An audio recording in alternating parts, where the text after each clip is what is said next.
और माँ बहनों का हाल अल्लाह की पना, 20 साल की थी तो हिज्जे से पढ़ रही थी, आज 80 साल की हो गई तो हिज्जों से पढ़े। काबले और काला 20 साल की थी तो हिज्जे, 80 साल की हो गई तो हिज्जे। अमेरिका इराक की लड़ाई खत्म हो गई, इसके हिज्जे ही खत्म नहीं हुए।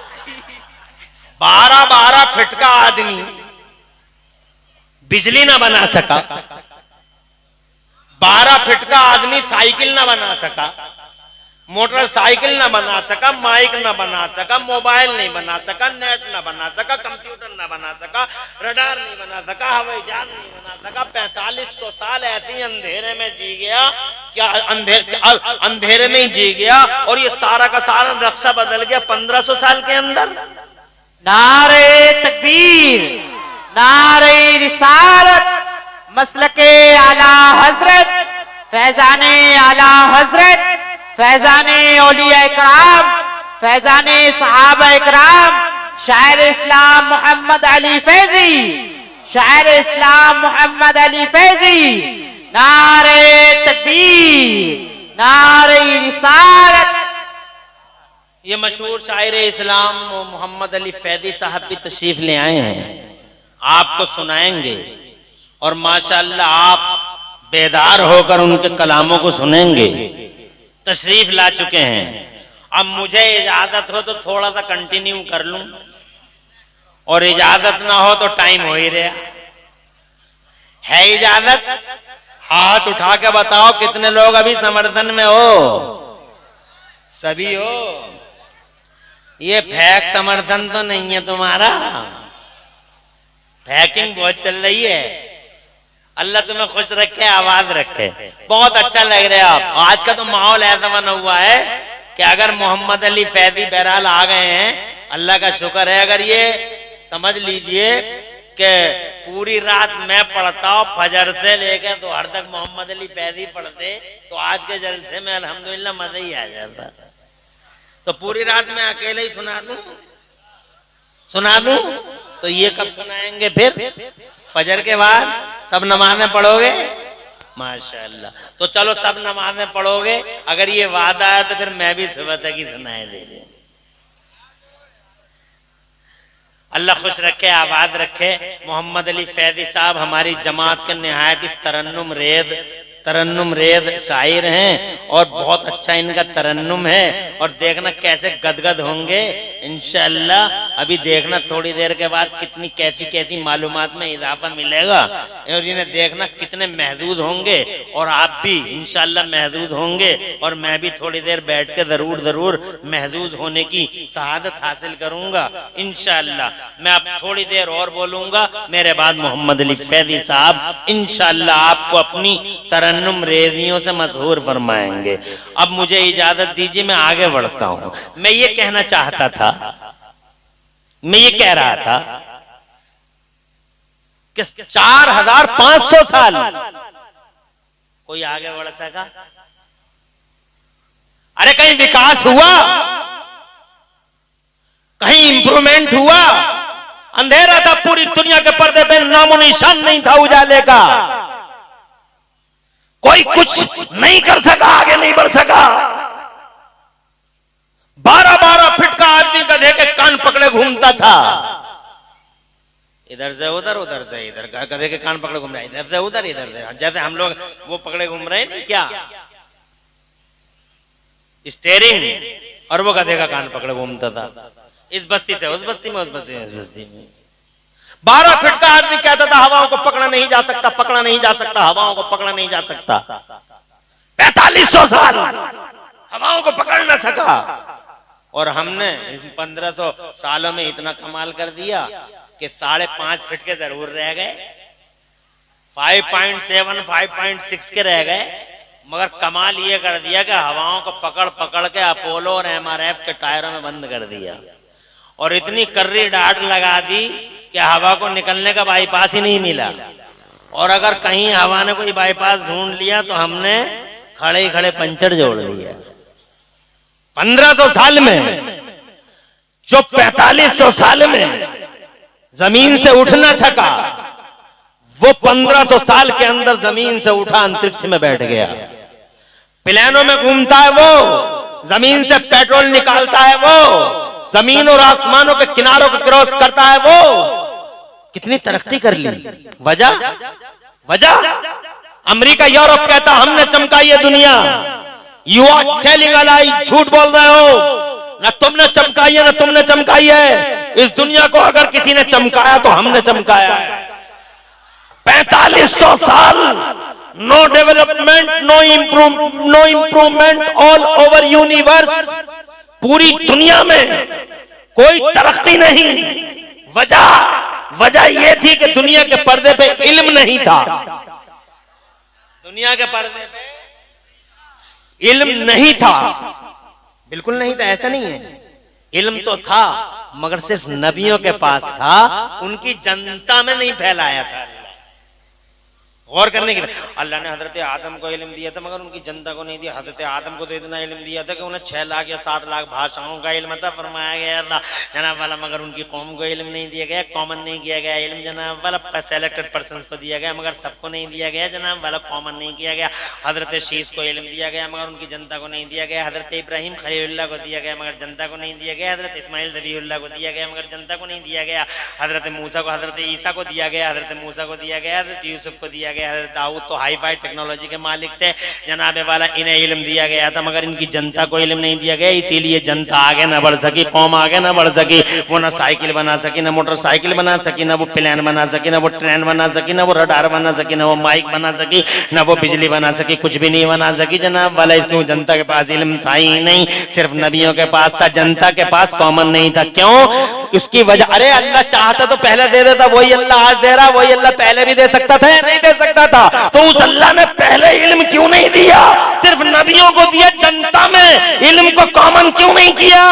उसका जवाब ये है कि अल्लाह की मशीयत ये थी। अल्लाह कभी कभी सही करने में भी खराब हो जाता है जनाब वाला, कभी कभी सही करने में भी खराब हो जाता। अब हम कुछ नहीं कहेंगे, अब हमारी बात दूर तक आवाज तो जा रही है ना, पहुंच रही है?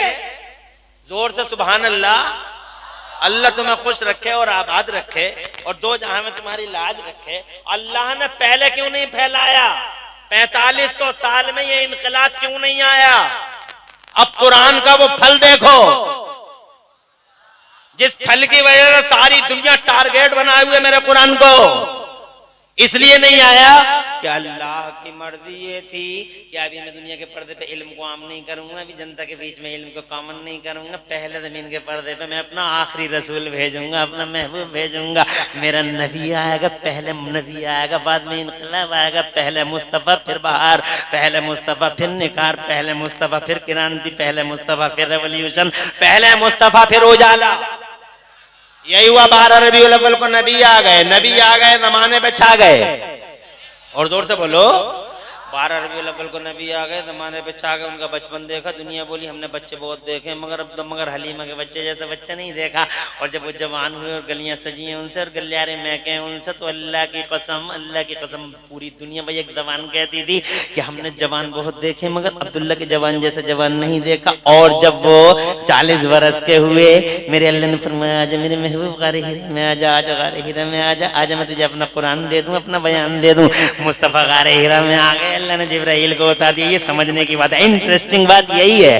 कल अगर कोई यहूदी तुम्हारे सामने खड़े होकर कहते what the benefit of holy Quran to this mankind, बता रहे मुसलमान बता कुरान की उपलब्धि क्या है, कुरान का फायदा क्या है, तो बताना, ये मत कहना इमरान हनफी तकरीर कर रहा था, ये बताना कि फायदा कुरान का ये है। मेरा कुरान सारी दुनिया का शुभचिंतक है, मेरा कुरान सारी दुनिया का शुभचिंतक है। कुरान जलाने वाला गद्दार है इंसानियत का और जनाबे वाला कुरान फाड़ने वाला गद्दार है इंसानियत का।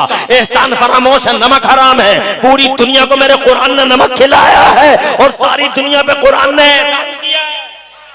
अगर कोई यहूदी पूछे तो कुरान की उपलब्धि क्या है बताओ, तो सीधे कहना ये है कुरान की उपलब्धि कि जब गारे हिरा में थे मुस्तफा, अल्लाह ने जिब्राइल को भेजा और जिब्राइल को भेजा तो अल्लाह ने हजरत जिब्राइल पहली सूरत लेके आए। और जब पहली सूरत लाए तो पहली सूरत में शाही फरमान जारी हो गया, घोषणा हो गई, अल्लाह की तरफ से डिवाइन स्टेटमेंट आ गया। पहली सूरत में क्या घोषणा हुई है? बिस्मिल्लाहिर्रहमानिर्रहीम, इक़रा बिस्मि रब्बिकल्लज़ी खलक़, खलक़ल इंसान इंसान मिन अलक इक़रा व रब्बुकल अकरम अल्लज़ी अल्लम बिल कलम अल्लमल इंसान मा लम यअलम। अल्लाह ने जनाबे वाला ऐलान कर दिया, स्टेटमेंट जारी हो गया, डिवाइन स्टेटमेंट था ये। इरशाद फरमा दिया मेरे कुरान में पहली सूरत में ही अल्लाह ने इरशाद फरमा दिया अल्लमल इंसान मा लम यअलम। बाद मुफस्सिरीन की तफसीरों के अकॉर्डिंग आयत का मफहूम ये है अल्लमल इंसान मा लम यअलम। आज हमने मानव समाज में इल्म का उजाला आम कर दिया। आज इल्म का उजाला आम हो गया, कुरान आ गया, इल्म का उजाला फैल गया। और जैसे इल्म का उजाला फैला है जनाबे वाला पूरी दुनिया में, मानव समाज में, मुसलमानों में नहीं, अल्लमल इंसान मानव समाज की बात करता, अल्लाह मुसलमान की बात नहीं करता। अल्लमल इंसान मानव समाज में इल्म का उजाला फैल गया।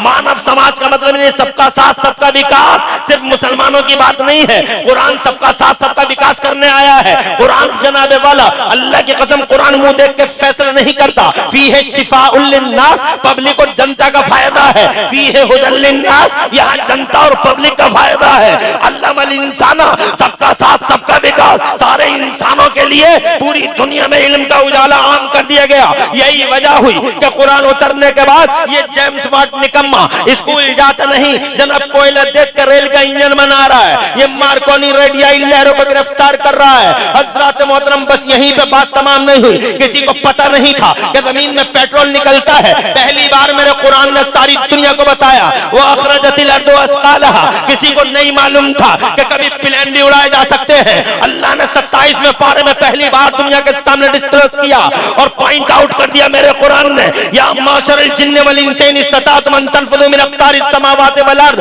फनफुदू ला तनफुदूना इल्ला बिसुल्तान। ए इंसानों और जिन्नों के गिरोह, अगर तुम जमीन और आसमानों के किनारों को क्रॉस करना चाहो तो किनारों को क्रॉस कर सकते हो, मगर जहां जाओगे अल्लाह की हुकूमत पाओगे। खुदा की कसम उस जमाने में जब प्लेन का तसव्वुर भी नहीं था, मेरा कुरान पहली बार सारी दुनिया में इल्म की बयार बहाता है।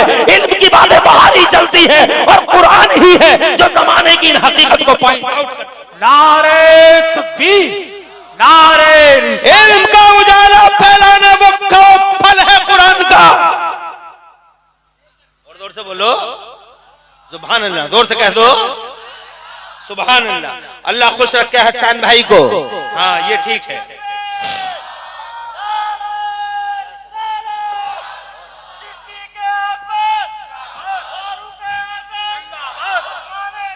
जिंदाबाद।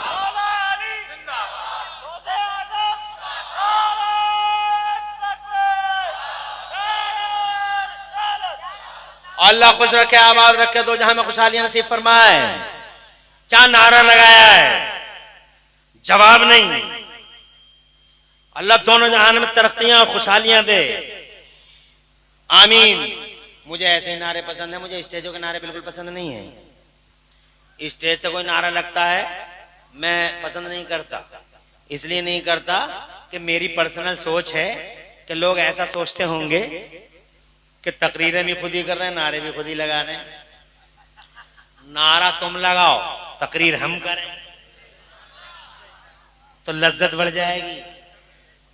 मगर हसन साहब बहुत मेहनत करते हैं, इनकी निजामत जहां भी होती है बहुत खूबसूरत अंदाज में जलसे को चलाते हैं। आज देखो कैसा कैसा नूर बिखरा हुआ, कैसी बरकत है और बुजुर्गों का फैजान साफ साफ नजर आ रहा है। और ये जो उजाला और ये जनाबे वाला, ये खुदा की कसम ये जो जमाओ है, ये तुम्हारा जो जुमूद है, अल्हम्दुलिल्लाह यही तो फैजान है।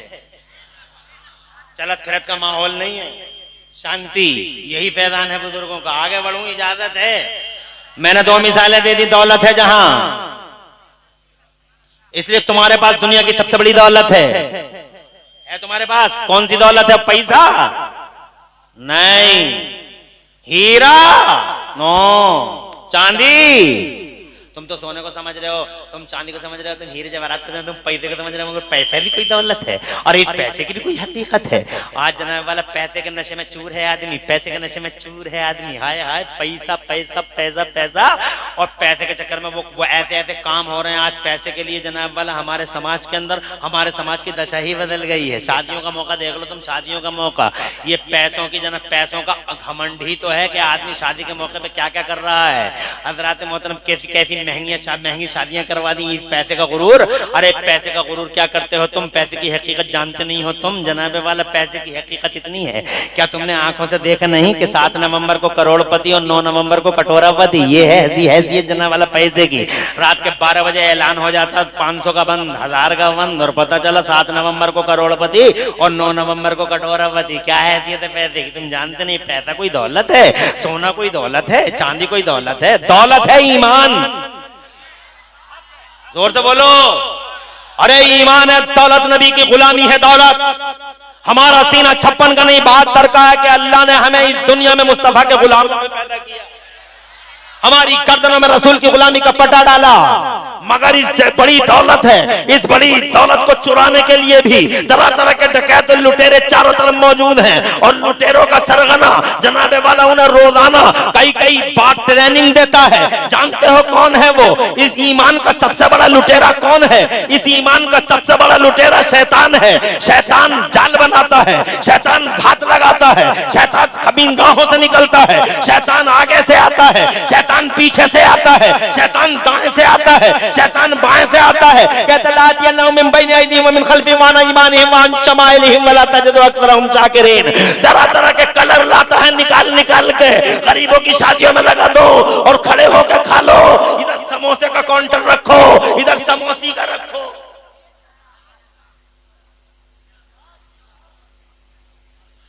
और ये मौलवी क्या चीज होते हैं, ये मौलवी क्या चीज होते हैं, मौलवी इमाम क्या होता है जनाबे वाला। ये नमाज कभी कभी ऐसा कहता है, हदीस में मैंने पढ़ा है, कभी कभी कहता है मुझे किसने पैदा किया? कहा अल्लाह ने। कहा तुझे किसने पैदा किया? कि अल्लाह ने। कि इस बस्ती को किसने पैदा किया? कि अल्लाह ने। बड़ा खतरनाक होता है, शैतान किधर से आ जाए पता नहीं चलता और किस हाल में आ जाए पता नहीं चलता है जनाब वाला। कब आदमी के दिमाग पे आके बैठ जाए पता भी नहीं चलता। शैतान शैतान है बहुत जनाब वाला, ट्रिक है इसके पास, हजारों ट्रिक है, वादा कर चुका है। अल्लाह की तरफ से इसे इजाजत भी मिल गई है, ट्रिक इस्तेमाल करता है। बहुत बड़े बड़ों को रास्ते से भगा चुका है, बहुत बड़े बड़ों को रास्ते से काट चुका है, बहुत बड़े बड़ों का रास्ता मोड़ चुका है। बड़े बड़े ईमानदारों, बड़े बड़े मुत्तकियों, पारसाओं, परहेजगारों पे शैतान ने हमला किया है जनाबे वाला। हजरत मोहतरम और बड़े बड़े इसके हमले पे जनाब चले भी गए हैं। मगर हजरत मोहतरम जिन पे बुजुर्गों का फैजान होता है और जिन पे जनाबे वाला अल्लाह वालों की नजर रहमत और नजर करामत होती है, उनका ईमान अल्लाह की कसम बच जाया करता है। इस ईमान को बचाने के लिए जनाबे वाला हमें एक कदम उठाना होगा। अल्लाह का हुक्म है ईमान बचाओ, इस दौलत को बचाओ, शैतान से बचो और बचाओ। कहा कैसे बचाओगे? कहा गौसे आजम को, गरीब नवाज को आइडियल मान लो, ईमान बच जाएगा। इन्हें इन्हें इन्हें इन्हें इन्हें इन्हें मान लो, ये रक्षा और सुरक्षा का दायरा बढ़ा देंगे। ये जानते हैं शैतान के कौन कौन से ट्रिक होते हैं, इब्लीस के ट्रिक क्या है, अज़ाज़ील की तदबीर क्या है, इसको गौसे आज़म जानते हैं, तुम नहीं जानते। बारीकियों में वो जानते हैं, तुम नहीं जानते। किस किस तरफ से घात लगा के आ सकता है, तुम नहीं जानते। दुनिया में तुम्हारा ईमान बचा लेंगे और खुदा की कसम ऐसे बचाते हैं, ऐसे बचाते हैं। और अगर तुम मुझसे एक मिसाल चाहते हो तो मिसाल भी देकर चला जाता हूँ। इजाजत हो तो आवाज़ बुलंद कह दो सुभान अल्लाह। बहुत बड़ा मौलवी पड़ा है आज बिस्तर मर्ग पे, सारी दुनिया को हिला चुका है ये मौलवी। इल्म का पहाड़ है ये मौलवी, फजल का इमाम है ये मौलवी, मौलवियों की दशाएं और दिशाएं बदलने वाला मौलवी। बड़ा इनकलाबी मौलवी है, बड़ा नामवर है, बड़ा कदावर है, बहुत इल्म है इसके पास, सारी दुनिया में हंगामा है इसका, इल्म के इसका हंगामा है चारों तरफ। इसका नाम इतना रोशन है, चराग जनाबे वाला इसी के जलते हैं चारों तरफ, तूती बोलती हैं। और जनाब वाला जिधर देखो इसी का नाम आता है। जिस पत्थर को उठा के देखो हर पत्थर के नीचे यही निकलता है। इस मौलवी को जानते हैं कौन सा मौलवी है ये? शान वाला मौलवी, इज्जत वाला मौलवी, ताकत वाला मौलवी, खुदा की कसम अल्लाह की रहमतों और बरकतों का पाया हुआ मौलवी। जरा जोर से कहो सुभान अल्लाह। तो मौलवियों को जनाबे वाला नफरत और हकारत की नजरों से कभी नहीं देखना। शान वाला आलिम है, इज्जत वाला आलिम है, हजारों लोगों को राह रास्त पर ला चुका है अब तक। नाम है सैयदना इमाम फखरुद्दीन राजी। जोर से बोलो, जोर से, और जोर से बोलो। इल्म की दुनिया में हंगामा है इसके नाम का जनाबे वाला, बहुत बड़ा साइंटिस्ट भी है, बड़ा फलासफर भी है, मगर जनाब जब अल्लाह की रहमत की तरफ चला, तबीयत खराब हुई, बिस्तर मर्ग पे लेट गया, जब उस बिस्तर पे वो बड़ा आखिरी वक्त बड़ा मुहीब मंजर होता है। तुम तो मालों पे मरते हो, अत्याचारी करते हो, तुम जनाबे वाला अहंकार करते हो, गुरूर करते हो, कभी जवानी के नशे में फट जाते हो, कभी मालों के नशे में फट जाते हो। हजरत हालांकि मालों के नशे में फटना कोई माना रखता है? उस्मान गनी के पास इतना पैसा तुम्हारे पास रखा ही क्या? कितना पैसा होगा? 10 लाख, 50 लाख, ज्यादा 60 लाख, 70 लाख, 1 करोड़ होगा। एक पिलटिया ले ली होगी तुमने कहीं इधर उधर हाफिजगंज में। अरे नवाबगंज में एक पिलटिया ले ली होगी और क्या करा होगा? बरेली में ले लिया होगा मेरा छोटा सा सोगस का पिलाट।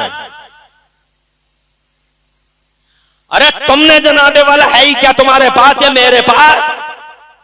सैयदना उस्मान गनी दुनिया का सबसे बड़ा सेठ है, और ऐसा सेठ है कि दुनिया के सेठों का सिस्टम देखो, ये टाटा है, ये बाटा है, ये इरला है, ये बिरला है, ये अंबानी है, ये अडानी है। जब तक जिंदा है बैंक में करंट अकाउंट जिंदा है, जिस दिन खत्म उस दिन इनका करंट अकाउंट भी खत्म हो जाएगा। ऐसा सिस्टम है दुनिया का। कंपनी है तो करंट अकाउंट है, सेठ है तो करंट अकाउंट है, मगर दुनिया का पहला सेठ है उस्मान। जोर से बोलो, जोर से। कुरान से फाइनेंस सीखता है, कुरान से इकोनॉमी सीखता है, कुरान से इक्तिसाद सीखता है, और कुरान से बिजनेस सीखता है। इतना पैसा कमाया सैयदना उस्मान गनी ने, इतना पैसा कि आज 56 अरब 63 अरब डॉलर से लोग दुनिया की रिचेस्ट पर्सनालिटीज कहलाते हैं, मगर उस्मान गनी के पास सवारी के जानवर ही 76 अरब डॉलर से ज्यादा के थे। कैश रह गए एक तरफ, गुलाम रह गए एक तरफ, और 9 मन यानी 4.5 क्विंटल सोना रह गया एक तरफ। एक तोला 55,000 का है आज, एक तोला 55,000 रुपए का, 55,000। ये 10 ग्राम तो बहुत मुश्किल होगा, तो 20 तोले दे देता। बहुत बड़ा जो अपने आप को फूले ना था चलता है, 20 तोले से ज्यादा नहीं देता। 30 तोला, 40 तोला, 50 तोला, बात खत्म हो गई। मगर उस्मान गनी के पास 30 तोले, 50 तोले, 60 तोले नहीं, पूरा 4.5 क्विंटल, 4.5 क्विंटल। तुम माल के नशे में फट गए, और ऐसे पड़े कि तुमने लोगों के बंदों के हक मारने की तरकीब में नहीं। कितने तो ऐसे मालदार देखो ना, या ट्रैक्टर वाले से कहते हैं मेड़ काट लिए मैं देख लूंगा। अबे तू देख लेगा, तुझ जैसे तो जाने कितने देखे जा चुके। जाके कब्रिस्तान में देख ले कैसे कलर बदल लिया, तू देख लेगा बे, ये माल का नशा है। खड़े होकर खाना खा रहा, मौलाना जरा समझा दे यार। मौलवियों ने यार अजब हालत कर रखी है यार, इन मौलवियों ने यार इस्लाम को बड़ा मुश्किल बना डाला। इन्होंने इस्लाम ईदी था, इस्लाम को डिफिकल्ट कर दिया। इन लोगों ने इस्लाम को इतना डिफिकल्ट कर दिया। अबे खड़े होकर खा लो या बैठ कर खा लो, क्या प्रॉब्लम है? ए मास्टर साहब सुनिए, प्रॉब्लम है। खड़े होकर खाते हो, वीआईपी इज़म कहलाता है। तुम्हारी नजरों में होगा वीआईपी इज़म। अगर खड़े होकर खाने का नाम वीआईपी इज़म है, अगर खड़े होकर खाना वीआईपीओ का तरीका है, तो फिर मास्टर साहब जरा ये तो बतलाइए। इंजीनियर साहब आप भी जरा देख लीजिए, बताइए। डॉक्टर साहब, एमबीबीएस साहब, भूतपूर्व लंदन, जरा आप भी समझाइए। अगर खड़े होकर खाने का तरीका, अगर खड़े होकर खाना वीआईपी इज़म है, तो फिर गधे को क्या कहिएगा आप, जिसने बैठ कर कभी खाया ही नहीं? भैंस को क्या कहेंगे, जो बैठ कर कभी खाती नहीं है? हमारे अब्बा तो, हमारे यहाँ भैंस है, और जब भैंस को हम चारा डालते हैं, सानी वगैरह कुछ करते हैं, तो बैठी हुई होती है तो लात मारते हैं पीछे से कि उठ जा खा ले, यानी खड़ी हो जा। खड़े होकर खाने का तरीका ये इंसानों का नहीं, भैंसों का है, जानवरों का है। और आप भी खड़े होकर कहते हैं, आप डॉक्टर साहब आप भी खड़े, मास्टर साहब आप भी खड़े, इंजीनियर साहब आप भी खड़े। एक जानवर में और डॉक्टर साहब में क्या फर्क है? What difference between both? कोई बताए तो। आप खड़े होकर खाना खाएंगे, ये पैसों के नशों में चूर होकर आपके नफ्स ने आपको मजबूर कर डाला। मगर कितना पैसा है आपके पास, खुदा की कसम ये उस्मान गनी है। ए बैठ जा रे, इस लड़के को बैठाओ, बैठ जा बैठ जा। अरे यार, ए टोपी वालों दोनों ऐसे ही बैठ जाओ नीचे को, ऐसे ही। माची है फौरन बैठ गया।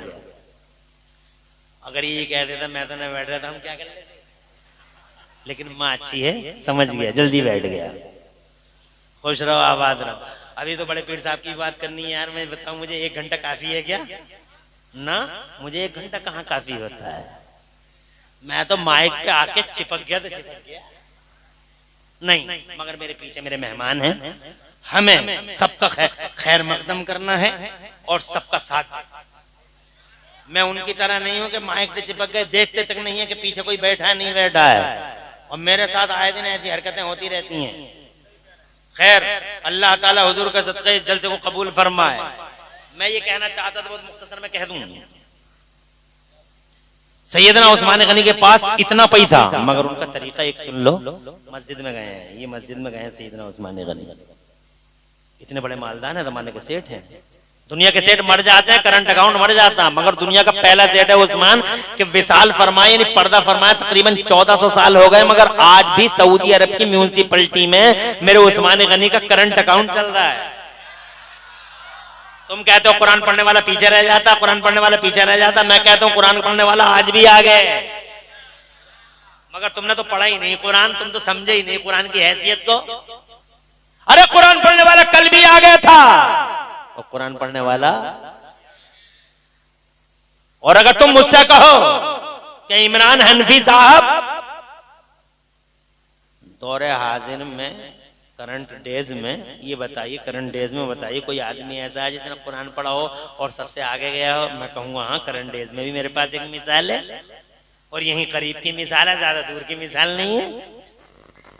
एक शख्स है, बहुत जबरदस्त आलिम है, अल्लाह का वली है, जबरदस्त आलिम है, आलिमों का आलिम, फकीहों का फकीह, मुदब्बिरों का मुदब्बिर, कंजुल मुहक्किकीन और इमामुल मुहक्किकीन कहिए। नाम तो मैं बाद में लूंगा, मगर आप समझ तो गए होंगे। एक शख्स है भारत का, अल्लाह ने वो इल्म दिया उसे कि उसने 56 इल्मों में 1200 किताबें लिख के इतिहास रच दिया। मगर खुदा गवाह है, वो शख्स एक दिन भी न कॉलेज में पढ़ने गया, न यूनिवर्सिटी में पढ़ने गया। उसने या तो पूरी जिंदगी में अल्लाह का कुरान पढ़ा या मुस्तफा का बयान पढ़ा, और कुछ नहीं पढ़ा। मगर उसकी किताबें देखो तो जियोलॉजी में, बायोलॉजी में, टाइम में, जोगारसम में, और जनाबे वाला तरह तरह के इल्मों में है। और जनाबे वाला ऐसा इल्म, खुदा की कसम के नाम सुनोगे तो हैरान रह जाओगे। इल्मों की ब्रांच है, खुदा की कसम किसी ने तो 150 ब्रांचों तक पहुंचा दिया, मगर सच्चाई ये है कि 56 ब्रांच है, 56 ब्रांचेस ऑफ नॉलेज में। खुदा की कसम उस शख्स ने 1200 से ज्यादा किताबें लिख के इतिहास रच दिया। रहने वाला वो भारत का है, पूरे संसार में, एकेडमिक वर्ल्ड में उसमें भारत का नाम रोशन कर दिया।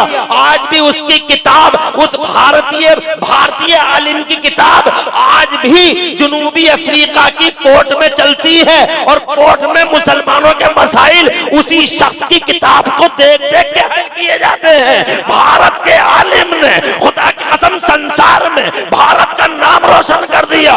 भारत का नाम रोशन करने वाला सारे संसार और जगत में जानते हो वो कौन आलिम है? शेखुल इस्लाम वल मुस्लिमीन, आयतुम मिन आयात रब्बिल आलमीन, मौजज़ा मिन मौजज़ात सय्यदुल मुरसलीन, इब्रे तमतम बेरे कमकाम अलमे अलामैन आयान, फरीद अवान वईद ज़मान आला हज़रत मुजद्दिद दीन व मिल्लत, इमाम अहले सुन्नत हुजूर सैयदना इमाम अहमद रज़ा मुजद्दिद मुहद्दिस बरेलवी है, जिसने एक दिन कॉलेज नहीं पढ़ा, एक दिन यूनिवर्सिटी नहीं पढ़ा, या तो कुरान पढ़ा या मुस्तफा का बयान पढ़ा।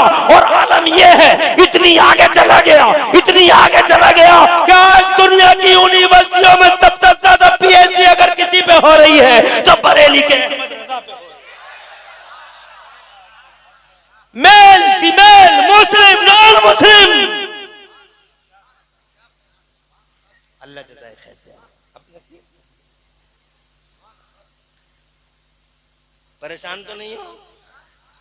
ये दौरे हाजिर का एक किरदार देख लो। तुम तो बरेली के हो, खुश नसीब हो, यू आर लकी, बहुत महान लोग हो, बहुत महान हो। हम तो मुरादाबाद के हैं मगर फख्र करते हैं।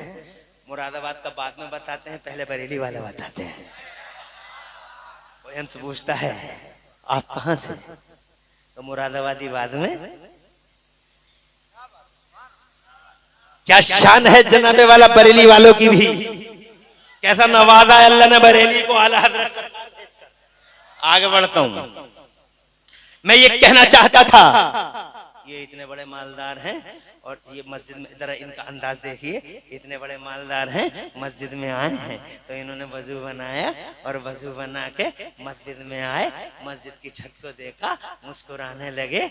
एक साहब पहले से ही मस्जिद में बैठे हुए थे, वो करीब आए, आके बोले सरकार बहुत देर से देख रहे हूँ मैं आपको, आप वजू बनाते हैं, मस्जिद में आते हैं, छत को देखते हैं, मुस्कुराते हैं, हुजूर अकेले ही अकेले क्यों मुस्कुरा रहे हैं, कैसे मुस्कुरा रहे हैं, आप अकेले ही अकेले कैसे मुस्कुरा रहे हैं। तो सैयदना उस्मान गनी फरमाते हैं जानना चाहते हो मैं क्यों मुस्कुराया।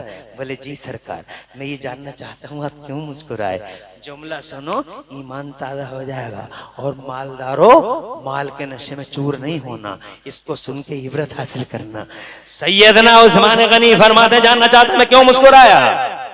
बोले जी सरकार। इरशाद फरमाया मुझे नहीं मालूम वो क्यों मुस्कुराए थे। फरमाते मुझे नहीं मालूम वो क्यों मुस्कुराए थे, मगर इस मकाम पर एक बार मेरे नबी इसी छत को देख के मुस्कुरा दिए थे। आज मैं भी उसी मकाम पे खड़ा था, मैंने भी सोचा क्यों ना मुस्कुरा दूं और हुजूर की सुन्नत पे अमल कर लूं। मालदार इस जनाब वाला मालदार हैं, मालदारों के मालदार हैं, सेठों के सेठ हैं, मगर हर वक्त मुस्तफा की सुन्नतों की कॉपी की बात करते हैं। और एक हम हैं खड़े होकर खाएंगे, जबकि आज मुस्तफा की एक एक सुन्नत का सर्वे हो रहा है। क्या तुम्हें पता नहीं है चंडीगढ़ के पीजीआई के डॉक्टरों ने अभी अभी सर्वे करके और तज्जिया करके और जनाबे वाला तहकीक करके दुनिया के सामने रिजल्ट रख दिया है। अरे अखबारों की कटिंग तो तुमने भी पढ़ी होगी, मैं बताए देता हूं, इजाजत हो जोर से कह दो सुभान अल्लाह।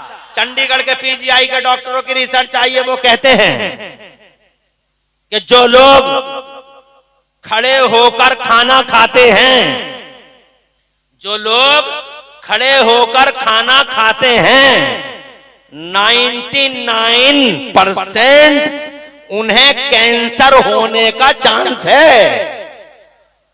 इसका मतलब जो बैठ के खाएं उन्हें 99% चांस है कि कैंसर नहीं होगा।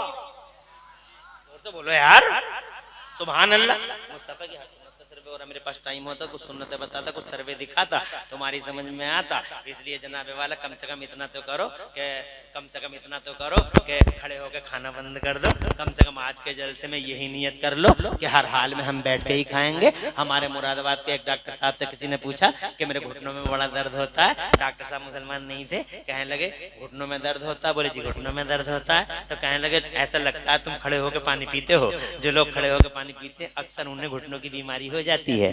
कहा साहब ये तो मैं मतलब ये है कि पानी तो हर तरह से पी लेता हूँ। तो कहने लगे ऐसा करना, आज के बाद पानी जब भी पीना तो बैठ के पीना और कई सांसों में पीना और चूस चूस के पीना, गटर गटर नहीं पीना। हजरात मोहतरम जब डॉक्टर साहब की ये बात मेरे कानों तक आई, खुदा की कसम मुझे मुस्तफा की हदीस याद आई।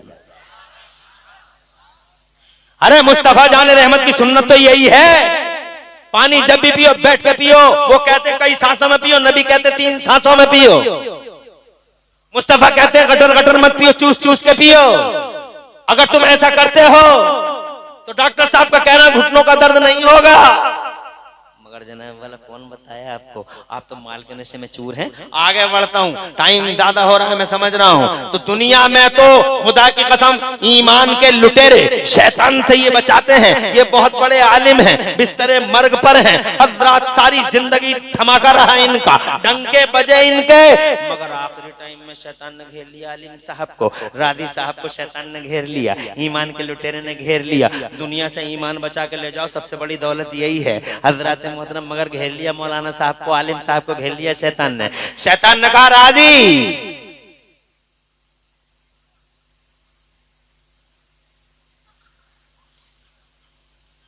शैतान ने कहा राजी। अभी कोई घबराहट नहीं हो रही? ये बताओ अल्लाह एक है या कई एक हैं? अरे वो बोला यार, शैतान बोला राजी साहब से, अल्लाह एक है या कई एक हैं? तो राजी साहब बोले अल्लाह एक है। शैतान ने कहा दलील दो। इमाम राजी ने दलील दे दी, शैतान ने तोड़ दी। इमाम राजी ने दूसरी दे दी, अल्लाह एक ही है और ऐसे है, दूसरी दलील। शैतान ने दूसरी भी तोड़ दी, राजी साहब ने तीसरी दे दी, शैतान ने तीसरी भी तोड़ दी। राजी साहब दलीलें देते रहे, शैतान तोड़ता रहा, क्योंकि शैतान तो बहुत इल्म वाला है ना। शैतान को तुम कम समझ रहे हो क्या? शैतान फरिश्तों का टीचर रहा है, शैतान जन्नत में फरिश्तों का टीचर रहा है, फरिश्तों का टीचर। जब हजरत आदम को सजदे का ऑर्डर हुआ तो ये भी था वहीं पे। बहुत बड़ा इल्म है इसके पास। अल्लाह की बारगाह में सबसे पहले अकल का यूज करने वाला यही है। जब अल्लाह ने फरमाया सजदा करो, सारे फरिश्ते झुक गए सजदे में। ये कहने लगा मैं नहीं करूंगा। अल्लाह ने फरमाया तू क्यों नहीं करेगा? तो इसने सबसे पहले अकल चलाई, अकल चला के बोला मैं क्यों करूं इसे सजदा, ये नीचे वाला मैं ऊपर वाला। अल्लाह ने फरमाया क्या नीचे वाला ऊपर वाला? तो कहता हाँ ये नीचे वाला मैं ऊपर वाला, ये मिट्टी से बना मैं आग से बना हूं, मिट्टी नीचे को जाती है आग ऊपर को जाती है, मैं ऊपर वाला ये नीचे वाला, मैं क्यों करूं सजदा? अल्लाह ने फरमाया उखरुज मिनहा फइन्नका रजीम, गेट आउट फ्रॉम हियर, निकल यहां से मरदूद कहीं का। तवज्जो है आपकी? मगर इल्म बहुत है। एक दलील 10 दलीलें दे दी, 20 दलीलें दे दी, 50 दलीलें दे दी, 100 दलीलें दे दी, 200 दलीलें दे दी, 300 दलीलें दे दी। हर दलील को तोड़ता रहा, शक में डालता रहा। आखिरी वक्त है, अगर यही टाइम बच गया आदमी तो बच गया, और नहीं बचा तो सारी जिंदगी का जनाबे वाला, सारी जिंदगी का मामला इधर उधर हो गया। इसीलिए तो मैं कहता हूँ, कोई आदमी कहता है मेरा एक बेटा डॉक्टर है, मेरा एक बेटा मास्टर है, मेरा एक बेटा टर्टर है, मेरा बेटा एक टर, मेरा मास्टर टर्टर, मेरा एक बेटा डॉक्टर, एक बेटा मास्टर टर्टर, मेरे बेटे बहुत, मेरा एक बेटा मुंबई में रहता है, एक बेटा लंदन में रहता है। बहुत जनों अपनी हिस्ट्री बताता है कि मैं बहुत कामयाब हूँ। अरे कामयाब मास्टर हो या डॉक्टर हो, तेरा बेटा चाहे इंजीनियर हो या वकील हो, अभी अपने आप को कामयाब मत समझ। कामयाब वो है जो दुनिया से अपना ईमान बचा के ले जाए।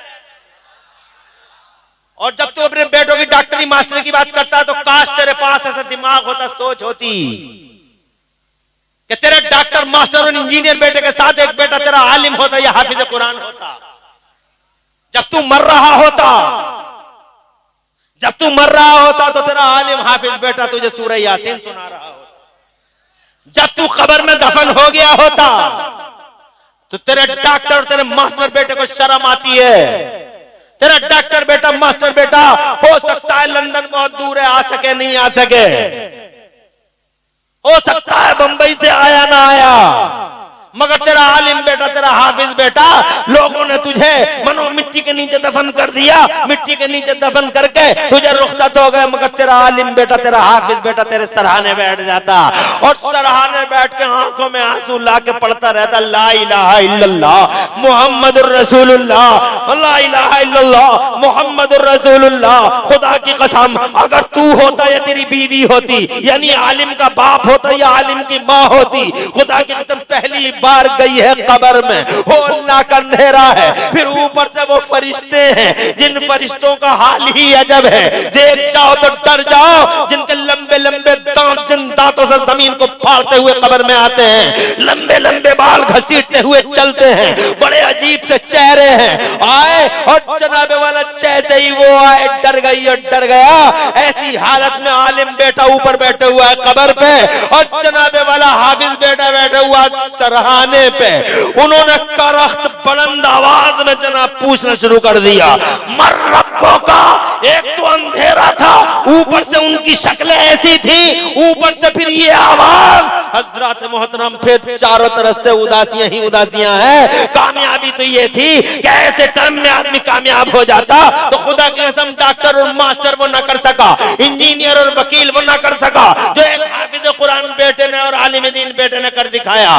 बेइज्जत बाप है, इधर माँ है, उधर आलिम बेटा और हाफिज कुरान, ऊपर से कहता है ला इलाहा इल्लल्लाह, ला इलाहा इल्लल्लाह, ला इलाहा इल्लल्लाह। माँ ने सुन लिया, मेरा बेटा कह रहा ला इलाहा इल्लल्लाह, ला इलाहा इल्लल्लाह। दिल को चैन मिला, सुकून मिला। फरिश्तों ने कहा तेरा रब कौन है?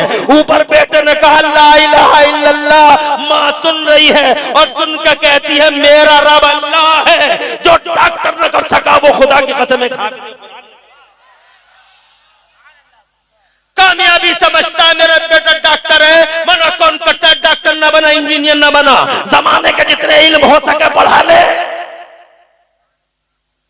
मगर इस हकीकत को मत भूल कि दुनिया से एक दिन जाएगा और जनाबे वाला हालात बड़े बड़े नासाजगार होंगे। हजरत वो बैठा है, इमाम राजी को शक में डालने के लिए कई सौ दलीलें दे दी और कई सौ दलीलें तोड़ दी।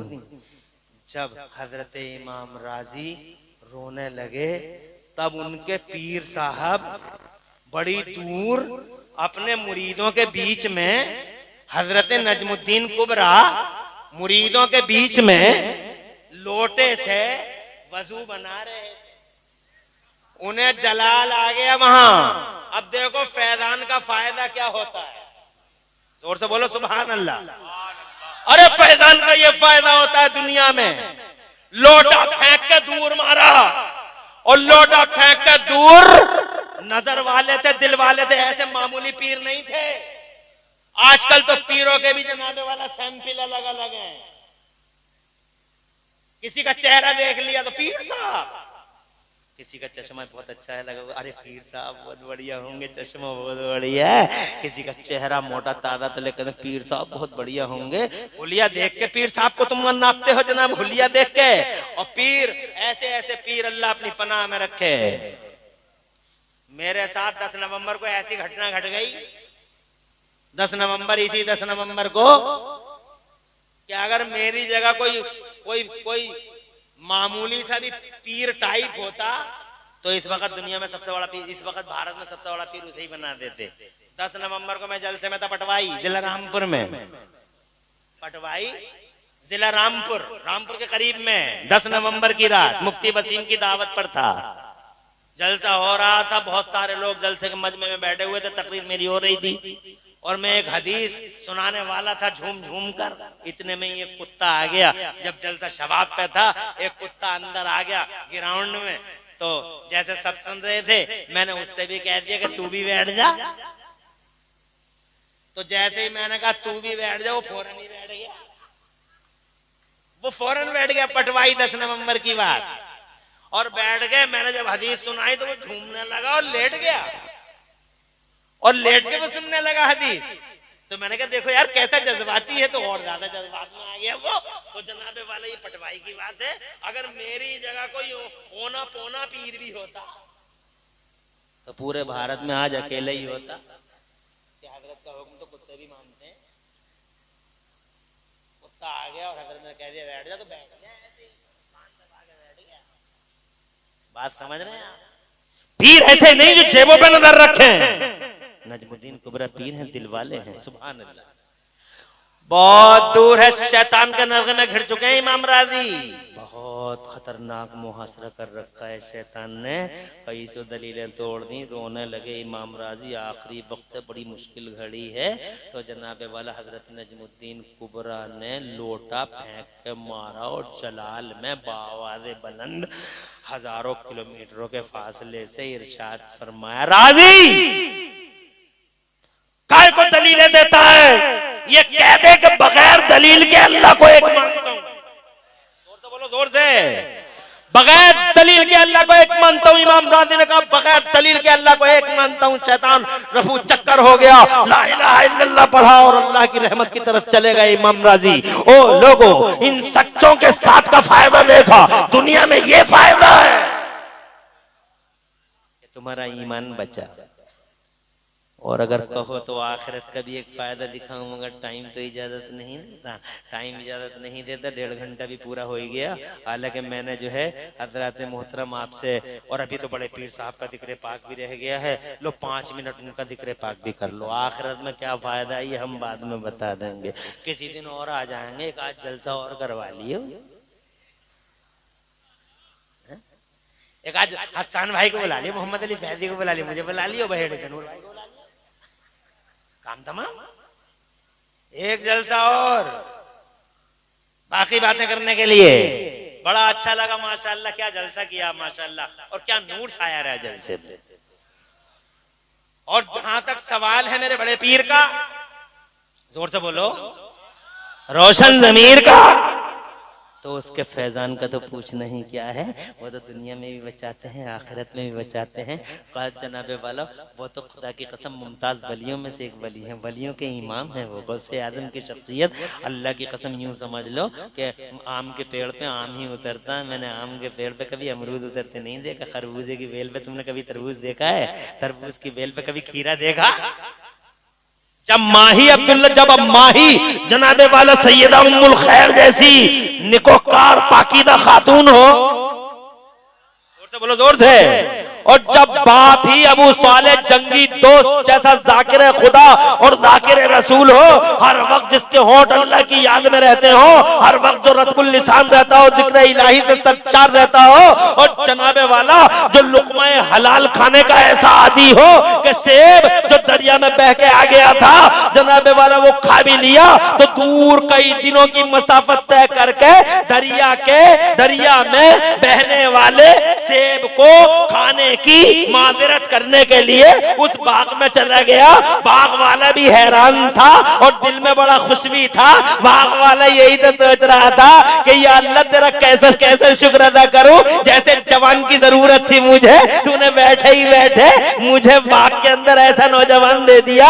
बात तवील है मगर ये कहना चाहता हूं कि वो आने के बाद बोले कि मैंने एक सेब दरिया में बहता हुआ चला गया था, आपके बाग का खा लिया है, माजरत करने आया हूं, माफी मांगने आया हूं। हज़रत मोहतरम सोच में पड़ गए, ऐसे भी नौजवान है इस दुनिया के पर्दे पे, बहुत खुश भी हुए, दिल में लड्डू भी फूट रहे, मगर अब बज़ाहिर गुस्सा भी है। तुमने खाया क्यों वो सेब? अब खाया है तो फिर मैं एकदम थोड़ा ही माफ कर दूंगा, पहले तुम मेरे बाग को पानी दो, बाग को पानी दो, जब मेरी मर्जी करेगी माफ कर दूंगा। हज़रत एक सेब माफ कराने के लिए कई साल तक वो बाग के पेड़ों को पानी देते रहे। आज हमारी हालत देख लो, एक सेब क्या,